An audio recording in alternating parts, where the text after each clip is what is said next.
Alberto Torres é considerado o pai do nacionalismo brasileiro. Controverso em muitos aspectos, ora progressista em seu republicanismo anti-eugenista, ora reacionário em seu centralismo autoritário. Árduo combatente do cosmopolitismo, mas altamente racionalista e secular. Viveu no Império em seus anos de formação e alçou ao poder nas primeiras décadas republicanas. E apesar de exercer importantes cargos como governador e ministro do Supremo Tribunal Federal, suas ideias só iriam ganhar reconhecimento e prática póstumamente.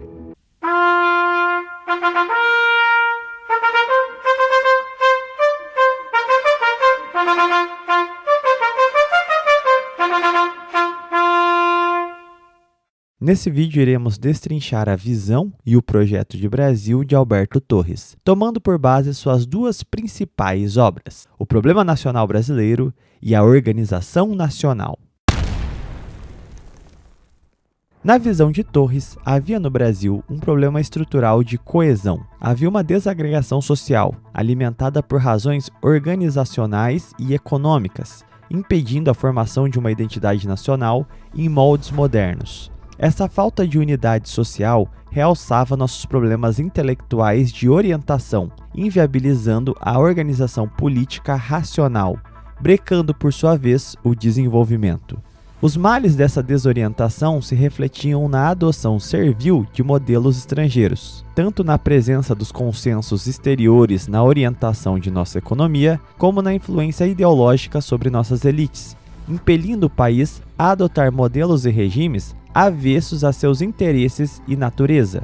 O resultado último dessa dessincronia seria uma administração falha, uma economia desordenada e uma institucionalidade destoante da realidade nacional. De forma mais objetiva, o liberalismo influenciou largamente a vida política brasileira no século XIX, mas a partir da proclamação da República e da Constituição de 1891, as discrepâncias entre a teoria liberal e a realidade rudimentar brasileira geraram sintomas de desordem visíveis, resultando em revoltas, tensões políticas e crises estaduais. A adoção automática de modelos liberais europeus e norte-americanos, a revelia da realidade social, econômica e cultural do país, terminavam por alimentar conflitos internos oriundos das desigualdades sociais e mesmo geográficas do país, realçando diferenças econômicas, culturais e sociais entre os estados brasileiros, lançando a nação a uma anarquia velada, com um verniz de ordem pública sustentado pelos acordos oligárquicos entre os governadores, mas que na realidade representavam a ausência completa de uma consciência nacional. Era o interesse particular e racional gerenciando a coisa pública. O liberalismo, tal como foi implantado entre nós, é uma doutrina que ignora a condição real do povo, produzindo antes a desordem do que qualquer progresso efetivo. O federalismo alimentava disputas, desarticulava a cooperação necessária entre as províncias e, no lugar do solidarismo, fadava as regionalidades ao jugo incontestável dos coronéis, enquanto na órbita estadual atiçava interesses e competições entre estados de uma mesma nação, sobrando à União o papel de balcão de negócios dessas oligarquias indomáveis em suas liberdades constitucionais. Enquanto o Brasil for uma justaposição de províncias sem comunicação eficiente, sem interesses comuns solidariamente estabelecidos, não seremos uma nação, mas apenas um agregado de territórios. Nesse regime, se tornava impossível a delimitação de planos racionais, resultando no apoio à agricultura extrativista, sem o aproveitamento das riquezas nacionais e orientando a produção aos interesses estrangeiros, resultando na entrega do comércio, da indústria e do sistema bancário à atuação alienígena, enquanto o que era produzido nacionalmente respondia unicamente ao desejo colonial dos mercados exteriores. Cumpre reagir, por outro lado, contra a quase inteira alienação do nosso patrimônio industrial e de nossos principais instrumentos de comércio e de viação. Está se operando um movimento de apropriação de indústrias nacionais por capitalistas europeus e americanos, flagrante da nossa renúncia à direção da nossa vida econômica. Na ponta dessa estrutura se encontrava o povo, amorfo, oprimido pelo latifúndio improdutivo ou devastador e preso pelas amarras do analfabetismo e da inatividade econômica, fadado à pobreza. Essa estrutura criava uma massa sem educação, despreparada para a participação política e para o trabalho sistematizado. Sucintamente, o problema nacional era a irracionalidade política. Não havia governo, porque as unidades da federação embargavam o país. Não havia industrial, nem banqueiro, nem proletário, porque todas as funções econômicas modernas eram dominadas pelo estrangeiro. Não havia cidadão, pois este era devorado pelo latifúndio e pelo analfabetismo.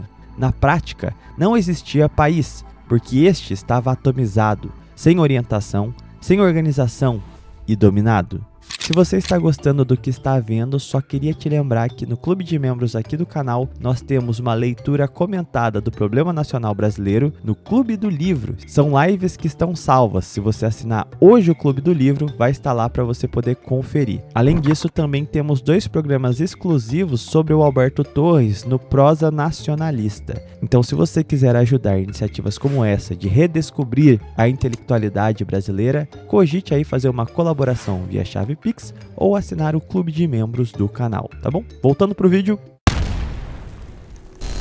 Não há salvação possível para este país fora da sua organização.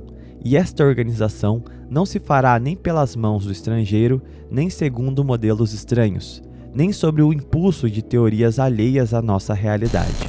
Para sair das trevas, Torres propunha uma revisão geral da institucionalidade. A reformulação do Estado deveria respeitar 2 princípios: a unidade de ação e a racionalidade. No que tange à racionalização do Estado, Alberto Torres dizia existir 3 políticas.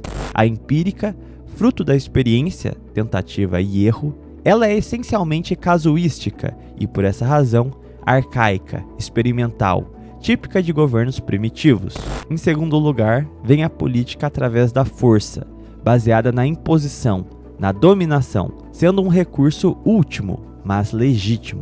E por fim, a política racional, a que parte de estudos concretos das ciências sociais, que desenha as formas institucionais do Estado segundo a experiência histórica social de um povo em um estudo de caso, sem apriorismos teóricos de fundo ideológico.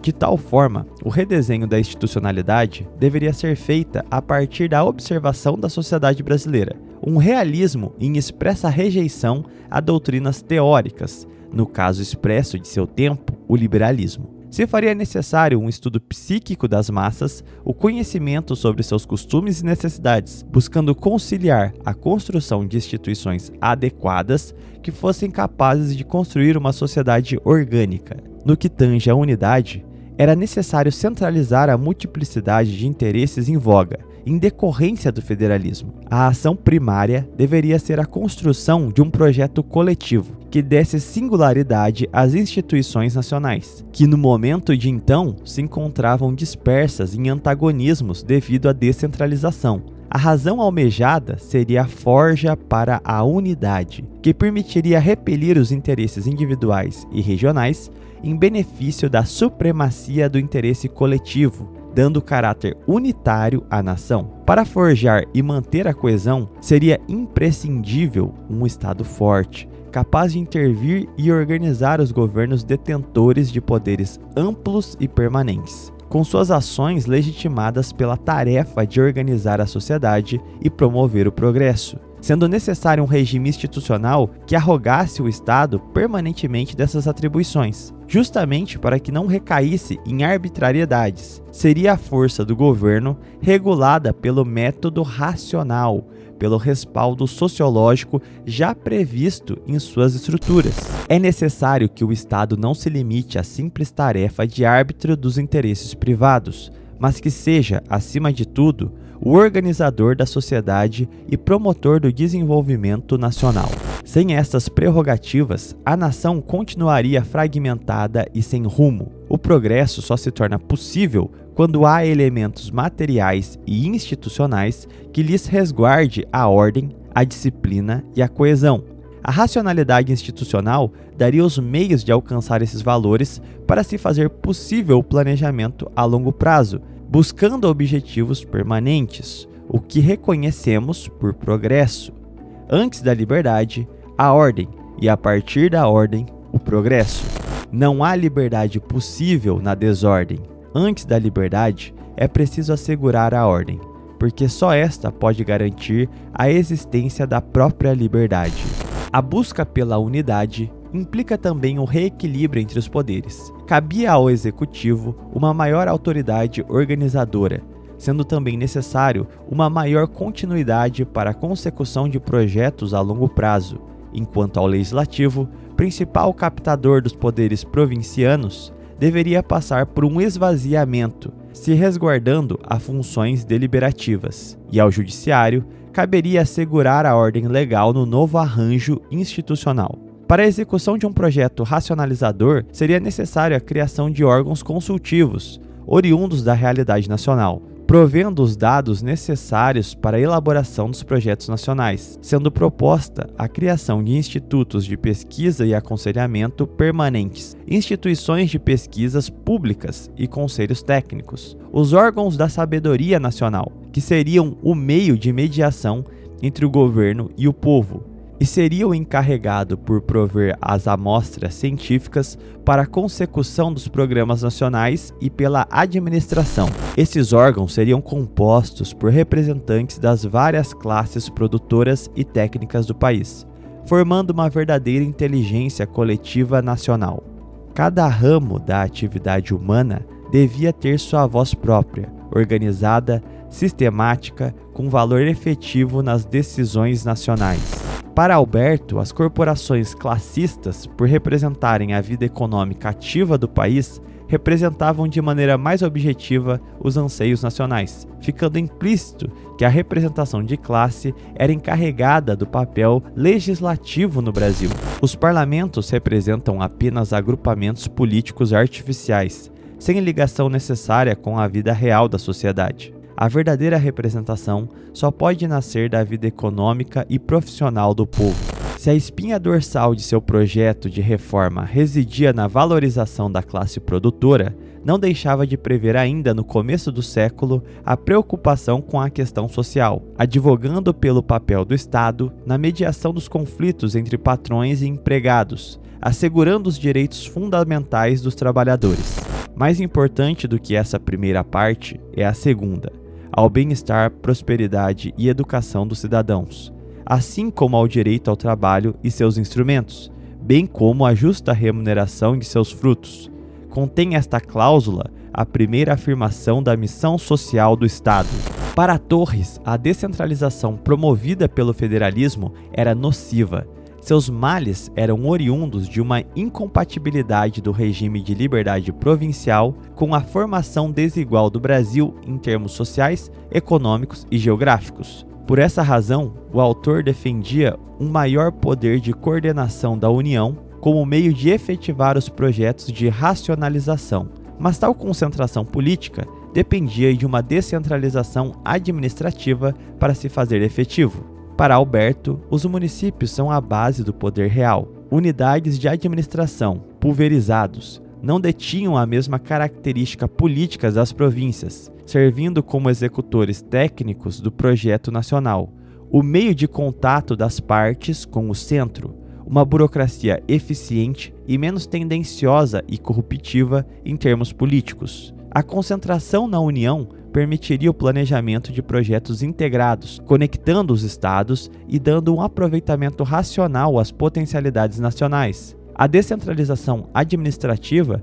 possibilitaria a execução de um programa comum sob todas as partes, daria bases para a planificação territorial e econômica a nível regional, se tornando concebíveis novos recortes geográficos e econômicos sem a influência política particular.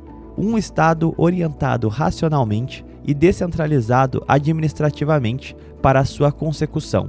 Além de estrangular o oligarquismo em proveito das potencialidades do país, também colocaria as populações amorfas pelo coronelismo em contato com o Estado Nacional, dando a este novas atribuições obrigatórias para o aproveitamento humano indissociáveis ao governo moderno, o papel da interventoria, coordenação do desenvolvimento e de educação das partes atomizadas. Sem educação pública, racional, metódica e dirigida aos interesses da coletividade, jamais se formará entre nós a verdadeira consciência nacional.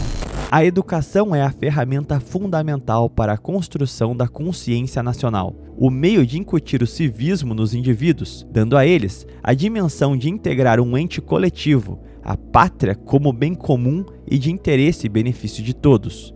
A educação retira o homem do estado rudimentar, aniquila o poder das elites locais, provê soberania ao sujeito e proveito à nação, assegurando o processo de centralização a partir do senso de pertencimento pela cidadania. Cultivar o patriotismo gera o apego à terra, o maior elemento de coesão. A pátria é a alma da nação. O patriotismo, o sentimento efetivo entre os homens de uma geração e destes para com os do futuro, num povo fixado sobre um território. Não basta, porém, reconhecer a existência de um certo número de interesses comuns aos indivíduos que habitam o território e permanentes para além do presente, para conservar nítida no espírito a ideia de pátria. É preciso fixar também a natureza desses interesses, definir os direitos que decorrem deles. A partir da educação, é possível criar identidade, integrar as culturas regionais em um projeto coeso de nacionalidade, assegurar a unidade política para a direção racional da economia. No que tange à economia, Torres dizia ser necessário integrá-la internamente, o empenho massivo na aviação, no levante de infraestrutura que favorecesse o comércio interno, outra via poderosa para unir o território nacional. Nos países novos e vastos como o nosso, o objetivo político deve consistir em criar populações econômicas, com o estabelecimento de indivíduos e de famílias que produzem, trocando os excessos e os produtos naturais da região. Nosso grande problema econômico é o da produção, com circulação interna. Só daí virá soluções às nossas crises. Alberto já apontava que criar escalas nacionais de produção, além de responder à finalidade política de unificação, também seria a base para desonerar o Estado da dominação estrangeira. Conectar produtores e consumidores reduziria internamente os altos custos com os intermediários estrangeiros. Seria o meio de prover a coesão econômica, social e física. Integrar os elementos até então excluídos do processo produtivo, para então estancar a sangria da dominação financeira internacional. Política para animar a produção e desenvolver o consumo de produtos nacionais, suprimindo ônus excessivos, despesas desnecessárias, intermediários inúteis, monopólios. De forma mais branda, Torres defende uma política de racionalização da terra, um projeto de favorecimento à produção agrícola, estimulando a redistribuição demográfica, fixando o homem no campo, sendo integrado ao corpo nacional a partir da expansão da malha ferroviária. De forma geral, Alberto conciliava um espírito ruralista com uma política nacionalista em termos econômicos, estancando a sangria comercial protagonizada por estrangeiros, que dominavam as indústrias, os transportes e ditavam o preço do comércio, dominando as posições intermediárias. De forma geral, desejava sobrepor a prática particularista pelo meio racional de alcançar o interesse coletivo. Em suas palavras, a construção da consciência nacional. Alberto Torres era profundamente anticosmopolita, rechaçando a ideia de importação teórica. As ideologias criavam o quadro esquizofrênico entre dois Brasis, o real e o legal. Para reconectar as partes, se faria necessário a reorganização do Estado em bases criteriosas ligadas ao realismo político, à objetividade científica e à organicidade singular condizente com as características sociológicas nacionais. As novas instituições deveriam refletir a realidade brasileira, promovendo a integração do povo, do território e do governo. Suas ferramentas lapidares seriam um executivo forte, com poder de mando constitucionalmente previsto, e um planejamento estatal, constituído pelas partes que integram o Estado, os órgãos classistas e consultivos como base da formulação, encarados como a vida prática do país organizada, e as municipalidades como agentes de aplicação administrativa desse programa. A ordem, o planejamento a partir do Estado como ente racional, se tornaria os motores do desenvolvimento. Um dos grandes objetivos seria harmonizar as desigualdades regionais, fator tão ressaltado na dominação entre estados na República Velha. Os investimentos em infraestrutura, manejo produtivo das terras e ocupação demográfica equilibrada do território nacional se apresentariam como vetores para equiparar o desenvolvimento geral. O movimento de intervenção nas partes através de um programa racional de reformas rompia com as predisposições federalistas de então, que se apresentava como fonte da anarquia, onde cada estado dispunha de objetivos próprios, refletindo os interesses privados das oligarquias que dominavam o país em suas partes. A oposição a essa desunião se efetivaria no desmonte da instância estadual, empoderando os municípios como executores do programa nacional, resguardando a unidade política na União, enquanto atendia as municipalidades com a descentralização administrativa. A partir deste movimento de desestruturação do aparato oligárquico, o Estado Nacional passaria a ter contato direto com a massa popular, até então submetida pelo coronelismo. O próprio conceito de aproveitamento inteligente do campo, da ocupação do território e a criação de cadeias internas de produção necessitava que o povo fosse instruído, e a educação se apresenta como ferramenta de fortificação da coesão nacional, sendo um instrumento de estímulo ao ensino do trabalho sistematizado e do civismo patriótico, fortificando o processo de construção da consciência nacional. A fidelidade individual de cada cidadão na busca pelo bem comum, representado no programa de racionalização, na busca pelo desenvolvimento pelo trabalho nacional. De forma sucinta e geral, este é o pensamento de Alberto Torres, o pai do nacionalismo brasileiro. E aí, você concorda com o projeto apresentado? Deixa aí nos comentários a sua opinião. Além disso, se não for inscrito no canal, se inscreva, deixe um gostei, compartilhe esse vídeo e nos vemos no próximo vídeo live. Tchau, tchau!